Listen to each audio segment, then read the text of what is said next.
നമസ്കാരം. മൂന്നാം കൺ ന്യൂസിലേക്ക് സ്വാഗതം. കഴിഞ്ഞ തിരഞ്ഞെടുപ്പിൽ കേരളത്തിൽ ബി.ജെ.പി നടത്തിയ മുന്നേറ്റം ഇടതു വലതു കേന്ദ്രങ്ങളിൽ വലിയ ചർച്ചയാണ് ഉണ്ടാക്കിയത്.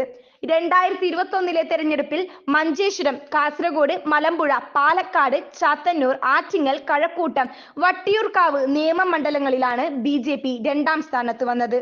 ഇതിൽ നേമം, കഴക്കൂട്ടം, വട്ടിയൂർക്കാവ്, ആറ്റിങ്ങൽ എന്നിവിടങ്ങളിൽ ബി.ജെ.പി ഇത്തവണ ഒന്നാമതായി. നേമം, വട്ടിയൂർക്കാവ്, കഴക്കൂട്ടം എന്നിവിടങ്ങളിൽ മൂന്നാം സ്ഥാനത്താണ് LDF, രണ്ടാം സ്ഥാനത്ത് UDFും.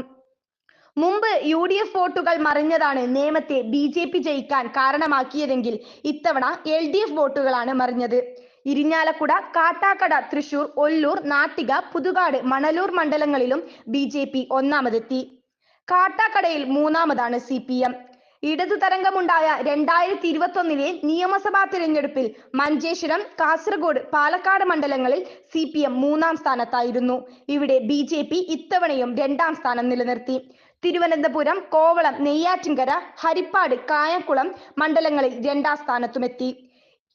ഇവിടെയെല്ലാം CPM മൂന്നാം സ്ഥാനത്താണ്. CPM ശക്തി കേന്ദ്രങ്ങളിലെ അടിയൊഴുക്ക് വ്യാപകമായ ചർച്ചയ്ക്ക് വഴിയൊരുക്കുന്നുണ്ട്.